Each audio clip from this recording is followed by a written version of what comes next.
అందరికీ నమస్కారం. నా పేరు పడాల శివారెడ్డి. నేను వైఎస్ఆర్సీపీ రాష్ట్ర కార్యదర్శిని మరియు సత్తెనపల్లి వైఎస్ఆర్సీపీ పార్టీ అబ్జర్వర్ని మాట్లాడుతున్నాను. ఏదైతే ఈరోజు మా నాయకుడు జగన్మోహన్ రెడ్డి గారి ఆదేశాల మేరకు 175 నియోజకవర్గాల్లో నకిలీ మద్యం పైన సిబిఐ ఎంక్వైరీ చేయాలని, అదేవిధంగా నకిలీ మద్యాన్ని అరికట్టాలని చెప్పి 175 నియోజకవర్గాలలో ఉన్న మహిళా నాయకులతో కలిసి అక్కడున్న ఎక్సైజ్ ప్రొవిజన్ శాఖ అధికారులకు ఒక వినతి పత్రం ఇవ్వడం జరిగింది.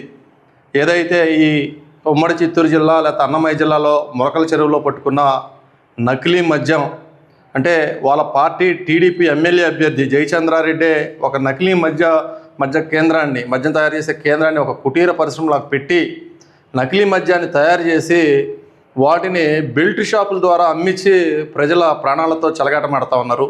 ఇది ఒక మొలకల చెరువులోనే కాదు, అదేవిధంగా కృష్ణా జిల్లాలో ఉన్న ఇబ్రహీంపట్నంలో కూడా ఒక నకిలీ డంపు ఎక్సైజ్ వారు కనుగొన్నారు. ఎక్కడి ఉమ్మడి చిత్తూరు జిల్లా, ఎక్కడ కృష్ణా జిల్లాలో ఒకసారి ఆలోచించింది. అంటే ఇది రాష్ట్ర వ్యాప్తంగా ఉన్న 175 నియోజకవర్గాల్లో కూడా ఈ నకిలీ మద్యం సప్లై అవుతుందని, దాన్ని తాగిన ప్రజలు ప్రాణాలు కోల్పోతున్నారని దీన్ని బట్టి తెలుస్తూ ఉంది. ఇదే విధంగా చంద్రబాబు నాయుడు గారి సొంత జిల్లా కుప్పం, సొంత జిల్లా చిత్తూరు, ఎందుకంటే అతను కుప్పం నుంచి పోటీ చేస్తూ ఉన్నాడు. సొంత జిల్లా చిత్తూరులో పక్కనే జరుగుతున్న నకిలీ మద్యాన్ని కూడా, అంటే అదే ఉమ్మడి జిల్లాలో ఉన్న తమ్మలపల్లిలో నకిలీ మద్యాన్ని తయారు చేసేదాన్ని కూడా కనిపెట్టలేదంటే ఇది చంద్రబాబు నాయుడు గారి ప్రభుత్వాన్ని ఇంటెలిజెన్సీ ఫెయిల్యూర్ అనిగానే భావిస్తూ ఉన్నాం.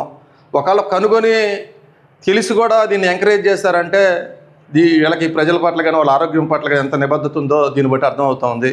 గతంలో మేము ఏదైతే మద్యం ఉందో దాన్ని తగ్గించాలో, దాని సేల్స్ తగ్గించాలని చెప్పి దాని రేట్లు పెంచి ప్రభుత్వం ద్వారానే ఒక షాపులు పెట్టి ఒక నిర్దిష్ట సమయంలో చాలా ట్రాన్స్పరెంట్గా ఒక మద్యం ఏ బ్రాండ్స్ అమ్ముతా ఉన్నాం, ఎక్కడ తయారవుతా ఉన్నాయి, ఎన్ని యూనిట్స్ వచ్చినాయి, ఏ రేటు మీద అమ్ముతా ఉన్నాం అని చెప్పి ప్రతిరోజు ఒక ఎక్సెల్ షీట్లో దాన్ని రేట్లు వేసి పంపించడం జరిగింది. మరి ఇదే చంద్రబాబు నాయుడు గారు వారి గవర్నమెంట్ రాగానే ఏ అయితే ప్రభుత్వ దుకాణాలు ఉన్నాయో వాటన్నిటిని బ్యాన్ చేసేసి వాళ్ళ ప్రైవేట్ వ్యక్తులకు మద్యాన్ని అప్పగించి, మద్యం షాపులు అప్పగించి, అవి సరిపోదన్నట్టు పర్మిట్ రూమ్లకు పర్మిషన్స్ ఇచ్చి మరీ మద్య అమ్మకాలను ప్రోత్సహిస్తూ ఉన్నారు.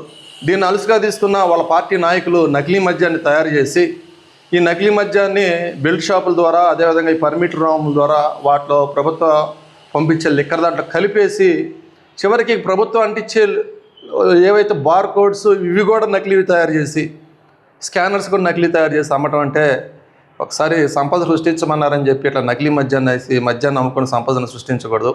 వెంటనే సిబిఐ ఎంక్వైరీ చేయాలి నకిలీ మద్యం కేసు అనేది మా పార్టీ తరఫున డిమాండ్.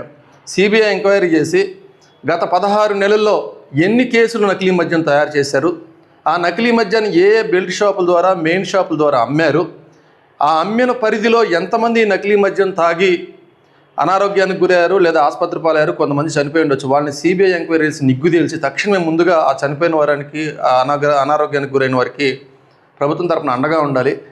ఈ కేసులో ఎంత పెద్దవారున్నా సిబిఐకి ఎంక్వైరీకి ఇస్తేనే అర్థమవుతుంది. ఎందుకంటే మీ పార్టీ ఒక ఎమ్మెల్యే అభ్యర్థే ఆయన ఆధ్వర్యంలో మందు అమ్ముతారంటే చాలా పెద్ద తలకాయలు ఉన్నాయని మా అనుమానం.